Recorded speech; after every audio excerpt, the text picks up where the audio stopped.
प्रश्न 1। पाचन तंत्र का प्रारंभ शारीरिक रूप से किस गुहा से होता है? ए नासा गुहा यानी नेजल कैविटी, बी उदर गुहा यानी एब्डोमिनल कैविटी, सी मुख गुहा यानी बकल कैविटी, डी वक्ष गुहा यानी थोरैसिक कैविटी। उत्तर सी मुख गुहा यानी बकल कैविटी से। प्रश्न 2। विज्ञान की वह शाखा जो दांतों के अध्ययन से संबंधित है क्या कहलाती है? ए ऑस्टियोलॉजी, बी डेंटिस्ट्री, सी ओडोंटोलॉजी, डी ऑर्थोडोंटिक्स। उत्तर सी ओडोंटोलॉजी। प्रश्न 3। पाचन प्रक्रिया का सबसे पहला चरण क्रमानुसार कौन सा है? ए अवशोषण यानी एब्जॉर्प्शन, बी पाचन यानी डाइजेशन, सी अंतःग्रहण यानी इंजेशन और डी स्वांगीकरण यानी एसिमिलेशन। उत्तर है सी अंतःग्रहण। प्रश्न 4। कारिकी यानी फंक्शन के आधार पर दांतों को कितने मुख्य भागों में वर्गीकृत किया गया है? ए 2 भागों में, बी 3 भागों में, सी 4 भागों में, डी 6 भागों में। उत्तर है सी 4 भागों में। प्रश्न 5। मुख में पाचन कितने विशिष्ट प्रकारों से संपन्न होता है? ए केवल एक यानी यांत्रिक, बी 2 प्रकार से यानी यांत्रिक और रासायनिक, सी 3 प्रकार से यानी यांत्रिक, रासायनिक और जैविक, डी केवल रासायनिक। उत्तर है बी 2 प्रकार से यानी यांत्रिक और रासायनिक। प्रश्न 6। भोजन को काटने यानी कटिंग के लिए उत्तरदायी दांत कौन से हैं? ए रदनक यानी कैनाइन, बी चर्वणक यानी मोलर, सी अग्रचर्वणक यानी प्रीमोलर, डी कृंतक यानी इंसिजर। उत्तर है डी कृंतक यानी इंसिजर। प्रश्न 7। मुख में रासायनिक पाचन यानी केमिकल डाइजेशन के लिए मुख्य जिम्मेदार कारक क्या है? ए जीभ यानी टंग, बी दांत यानी टीथ, सी लार यानी सलाइवा, डी श्लेष्मा यानी म्यूकस। उत्तर है सी लार यानी सलाइवा। प्रश्न 8। एक सामान्य वयस्क मनुष्य में कुल दांतों की संख्या कितनी है? ए 28, बी 30, सी 32, डी 34। उत्तर है सी 32। प्रश्न 9। भोजन के किस पोषक तत्व का पाचन सबसे पहले प्रारंभ होता है? ए प्रोटीन यानी प्रोटीन, बी वसा यानी फैट, सी विटामिन यानी विटामिन, डी कार्बोहाइड्रेट यानी कार्बोहाइड्रेट। उत्तर है डी कार्बोहाइड्रेट का। प्रश्न 10। भोजन को फाड़ने यानी टेयरिंग वाले मांसाहारी प्रवृत्ति के दांत कौन से होते हैं? ए कृंतक यानी इंसिजर, बी रदनक यानी छेदक, सी चर्वणक यानी मोलर, डी दाढ़ यानी जॉटूथ। उत्तर है बी रदनक यानी छेदक। प्रश्न 11। जीवन चक्र यानी लाइफ साइकिल के आधार पर मनुष्य के दांत कितने प्रकार से आते हैं? ए 1 प्रकार से एक बार दंती, बी 2 प्रकार से यानी अस्थाई और स्थाई, सी 3 प्रकार से यानी दूध, स्थाई और अकलदाण, डी 4 प्रकार से। उत्तर है बी 2 प्रकार से। प्रश्न 12। चबाना यानी मैस्टिकेशन को विज्ञान की भाषा में किस प्रकार का पाचन माना जाता है?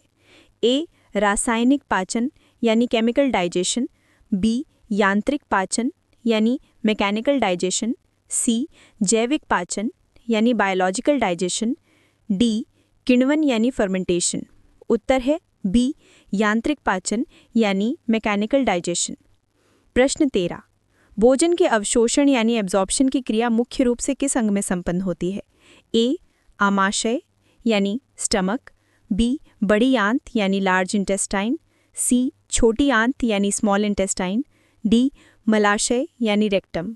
उत्तर है सी छोटी आंत यानी स्मॉल इंटेस्टाइन। प्रश्न 14। भोजन को प्रारंभिक रूप से चबाने यानी च्यूइंग वाले दांत मुख्य रूप से कौन से हैं? ए रदनक यानी केनाइन, बी कृंतक यानी इंसिजर, सी अग्रचर्वणक यानी प्रीमोलर, डी अकलदाण यानी विजडम टूथ। उत्तर है सी अग्रचर्वणक यानी प्रीमोलर। प्रश्न 15। मानव लार यानी सलाइवा में कौन सा विशिष्ट एंजाइम पाया जाता है? ए पेप्सिन, बी रेनिन, सी ट्रिप्सिन, डी टाइलिन। उत्तर है डी टाइलिन। प्रश्न 16। अस्थायी दांतों यानी टेम्पररी टीथ की कुल संख्या कितनी होती है? ए 12, बी 16, सी 20, डी 32। उत्तर सी 20। प्रश्न 17। छोटी आंत की दीवारों पर पाई जाने वाली अंगुली की समान संरचना को क्या कहते हैं? ए सीलिया, बी रसांकुर, सी कपाट, डी फोल्ड्स। उत्तर बी रसांकुर। प्रश्न 18। चर्वणक दांतों का सबसे मुख्य कार्य क्या है? ए केवल काटना, बी केवल फाड़ना, सी चबाना और पीसना, डी भोजन को पकड़ना। उत्तर सी चबाना और पीसना। प्रश्न 19 मुख गुहा के अंतर्गत कौन से 3 मुख्य भाग सम्मिलित हैं? ए दांत, होंठ और गाल, बी दांत, जीभ और लार, सी जीभ, तालू और कंठ, डी दांत, मसूड़े और ग्रासनली। उत्तर बी दांत, जीभ और लार। प्रश्न 20 यदि किसी व्यक्ति के लार में टाइलिन अनुपस्थित हो तो मुख में किस पदार्थ का पाचन बाधित होगा?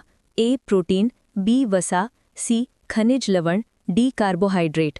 उत्तर डी कार्बोहाइड्रेट का। प्रश्न 21 स्वांगीकरण की सबसे सटीक परिभाषा क्या है? ए भोजन का रक्त में मिलना, बी अपशिष्ट का बाहर निकलना, सी अवशोषित पोषक पदार्थों का रक्त के माध्यम से कोशिकाओं तक पहुंचना, डी भोजन का यांत्रिक विखंडन। उत्तर सी अवशोषित पोषक पदार्थों का रक्त के माध्यम से शरीर की कोशिकाओं तक पहुंचना। प्रश्न 22 दंतसूत्र में कृंतक यानी इंसाइजर को किस संकेत अक्षर से प्रदर्शित किया जाता है? ए सी, बी के, सी आई, डी पी। उत्तर सी आई। प्रश्न 23 भोजन का पूर्ण पाचन यानी कंप्लीट डाइजेशन अंतिम रूप से किस अंग में होता है? ए आमाशय, बी छोटी आंत, सी बड़ी आंत, डी यकृत। उत्तर बी छोटी आंत में। प्रश्न 24 कैनाइन यानी रदनक के लिए मान्य अंतर्राष्ट्रीय संकेत अक्षर क्या है? ए सी ए, बी सी, सी सी एन, डी के। उत्तर बी सी। प्रश्न 25 शरीर से अपशिष्ट या उत्सर्जी पदार्थों को बाहर निकालने की प्रक्रिया क्या कहलाती है? ए निष्कासन, बी उत्सर्जन, सी अवशोषण, डी निश्वसन। उत्तर बी उत्सर्जन डेफिकेशन। प्रश्न 26 वे विशिष्ट दांत कौन से हैं जो पूरे जीवन में केवल एक ही बार उगते हैं? ए कृंतक, बी रदनक, सी स्थायी दांत, डी अस्थायी दांत। उत्तर सी स्थायी दांत। प्रश्न 27 कौन सी संरचना छोटी आंत के सतही क्षेत्रफल को बढ़ाकर पोषक तत्वों को रक्त में मिलाने में मदद करती है? ए आमाशय की परत, बी रसांकुर, सी बड़ी आंत के कोलन, डी ग्रास नली के वलय। उत्तर बी रसांकुर। प्रश्न 28 प्रीमोलर यानी अग्रचर्वणक को किस संकेत अक्षर द्वारा पहचाना जाता है? A PM, B PR, C P, D M. उत्तर सी पी। प्रश्न 29 रसांकुर का सबसे प्रमुख और विशिष्ट कार्य क्या है? ए भोजन को आगे खिसकाना, बी एंजाइम का स्राव करना, सी भोजन को पीसना, डी पोषक पदार्थों को अवशोषित करके रक्त में मिलाना। उत्तर डी पोषक पदार्थों यानी न्यूट्रिएंट्स को रक्त यानी ब्लड में मिलाना। प्रश्न 30 वयस्क मनुष्य में 32 दांतों का सही गणितीय विभाजन यानी कैलकुलेशन क्या है? ए 10 दूध के दांत जो 2 बार आते हैं प्लस 22 स्थायी दांत जो 1 बार आते हैं, बी 20 दूध के दांत जो 2 बार आते हैं प्लस 12 स्थायी दांत जो 1 बार आते हैं, सी 12 दूध के दांत जो 2 बार आते हैं प्लस 20 स्थायी दांत जो 1 बार आते हैं, डी 16 दूध के दांत जो 2 बार आते हैं प्लस 16 स्थायी दांत जो 2 बार आते हैं।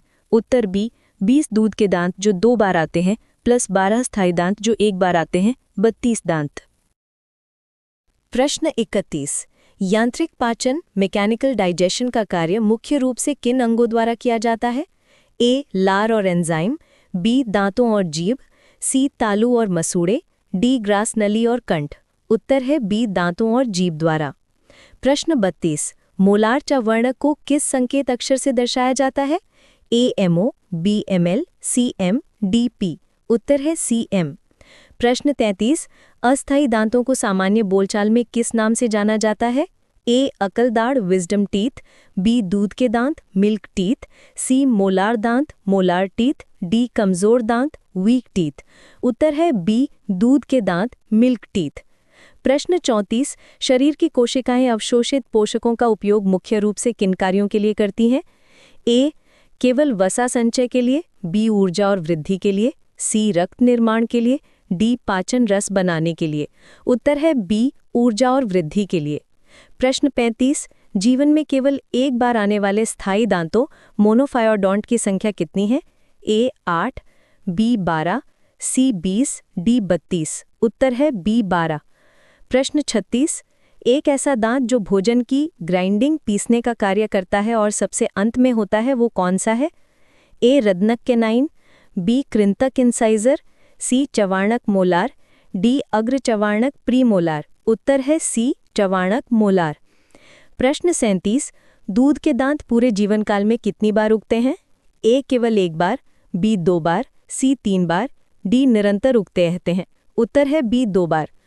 प्रश्न 38, पाचन के 5 चरणों में से वो कौन सा चरण है जिसमें पोषक तत्व रक्त में तो होते हैं लेकिन उनका उपयोग अवशोषण के बाद होता है?